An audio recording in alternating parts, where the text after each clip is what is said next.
In the early 20th century, when the maps of the world still ended in vast, blank spaces, a certain kind of person was driven by something far greater than fame or fortune. They were drawn to the unknown, to the absolute limits of human endurance, and few limits were as final, as unforgiving, as the immense frozen continent at the southern edge of our planet.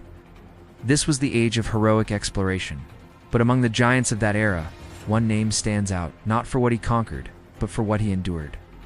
Ernest Shackleton, a leader defined not by personal glory, but by an unwavering commitment to his people. But leadership like his doesn't just appear when disaster strikes. It's forged long before, in quiet moments and unseen choices. It's built in the way a person observes others, in the currency of trust they earn day by day. Before the famous endurance expedition, Shackleton had already been tested by the Antarctic. He had tasted both ambition and failure. These experiences shaped him, honing a rare ability to read the character of men, to see beyond their skills to their spirit. He didn't just assemble a crew, he handpicked a brotherhood, building a foundation of loyalty so strong, it would later defy the impossible. The vessel was named Endurance, a word that would become a prophecy. It was more than just wood and iron. It was the physical embodiment of a grand vision to be the first to cross the entire Antarctic continent on foot. It was a dream of audacious scale, a high-stakes gamble against nature itself. The plan was meticulous, the crew a blend of seasoned veterans and eager young men, all captivated by Shackleton's vision. As they sailed south, a sense of destiny filled the air.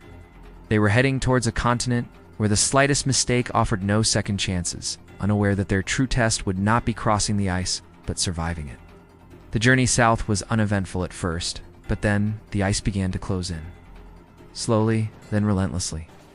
What began as a nuisance became a prison. The ship, once a powerful instrument of exploration, was now a toy in the grip of millions of tons of shifting pack ice. It was not a visible enemy that tested this group. It was the environment itself. Absolute cold, profound, crushing silence, and the psychological torment of prolonged immobility. The original plan, the Great Continental Crossing, disintegrated before their eyes. They were trapped hundreds of miles from land in a continuous, unfolding crisis with no end in sight. The real expedition had just begun. In situations of absolute crisis, leadership doesn't belong to the one with all the answers, because there are no answers. It belongs to the one who can keep the group functional, focused, and human when tomorrow is a complete unknown. As the days turned into weeks, and weeks into a dark, frozen winter, Shackleton's genius became clear. Managed not just logistics, but morale. He maintained a strict routine, assigning daily tasks to combat the corrosive effects of idleness. His communication was a masterclass in realistic optimism, overhiding the grim reality, but always framing it with a sense of purpose and a belief in their collective ability to endure. He controlled his own fears to project an aura of unshakable calm, becoming the psychological anchor for every man aboard. Shackleton understood a profound truth. In a siege like this, the greatest risk wasn't the freezing cold or the dwindling supplies. The most dangerous enemy was the one that lurked inside the human mind: despair. He fought it relentlessly. He organized football games on the ice, celebrated birthdays, and encouraged sing-alongs. These weren't frivolous distractions. They were strategic acts of psychological warfare. He acted with impeccable fairness, ensuring every man, from the scientists to the sailors, felt valued and received the same treatment. He moved out of his officers' quarters to live with the crew, breaking down hierarchy to build solidarity. This was strategic empathy, a leader's most powerful tool for preventing a group's emotional collapse. The sound, when it came, was unforgettable. The groan of a dying giant. The Endurance, held in the ice's grip for 10 months, finally surrendered. The immense pressure splintered its timbers, and the ship that was their home and their hope slowly sank beneath the ice. This was the moment of truth. An extreme leader knows when to persist with a plan, but more importantly, they know when to abandon a dream to save their people. With the ship gone, Shackleton gathered his men on the desolate ice. The mission, he declared, had changed. The goal was no longer to cross Antarctica. The new goal, the only goal, was simple. Every single man would get home alive. They were now 28 men adrift on a floating ice floe. their survival depending on 3 small, open lifeboats salvaged from the wreck. After months of camping on the unstable ice, the floe began to break apart beneath them. The time had come for one of history's most desperate gambles. They launched the boats into the treacherous, ice-choked waters of the Weddell Sea, aiming for a remote, uninhabited speck of land called Elephant Island. This journey was an act of pure faith, was a decision that offered no guarantee of success, only the slimmest chance to continue. For days they navigated through storms and ice, soaked to the bone, suffering from frostbite and thirst. It was their absolute trust in Shackleton's judgment and his unwavering presence that kept them rowing, kept them believing. Against all odds, they reached the desolate shores of Elephant Island.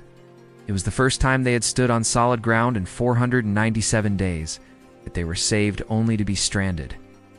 No one in the world knew where they were. Rescue would not come to them. Shackleton knew the final, most audacious step had to be taken. He chose 5 of his strongest men and prepared one of the lifeboats that James cared for, an impossible journey.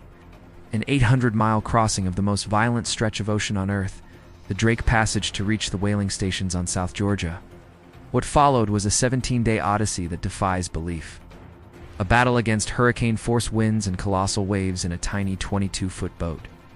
It remains one of the greatest feats of navigation and seamanship in history. After landing on the wrong side of South Georgia, exhausted and emaciated, Shackleton and 2 others made a final, desperate push-a non-stop. 36-hour trek across the island's unmapped mountainous interior. When 3 ragged figures stumbled into the Stromness whaling station, the whalers who saw them were stunned into silence. Their journey was over, but Shackleton's mission was not. His first words were not of his own ordeal, but a request for a ship to rescue his men on Elephant Island. He would make 4 attempts, each thwarted by impenetrable ice, before finally breaking through. When he saw his men on the shore, he counted them from the deck. They were all there. All 22, not a single life was lost. The true triumph of the Endurance expedition wasn't reaching a destination.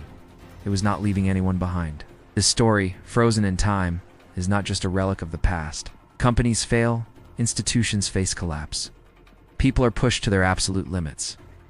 The landscape of modern crisis may be different. It may be a boardroom, a market crash, or a societal breakdown, but the principles of leadership remain the same.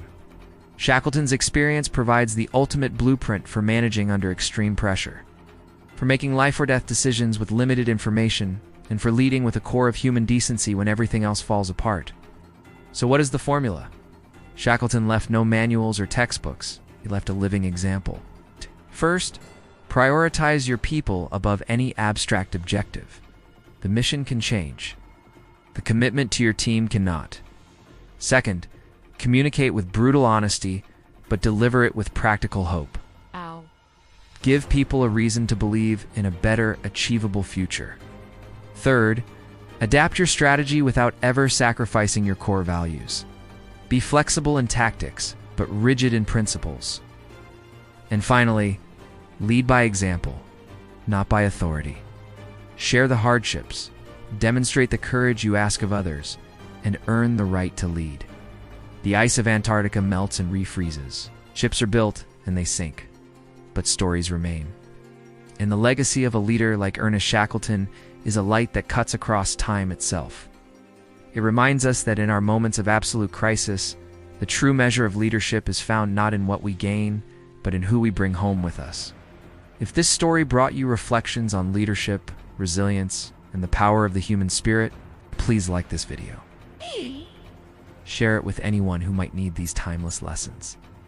And subscribe to our channel for more real stories that have shaped our world. Thank you for watching.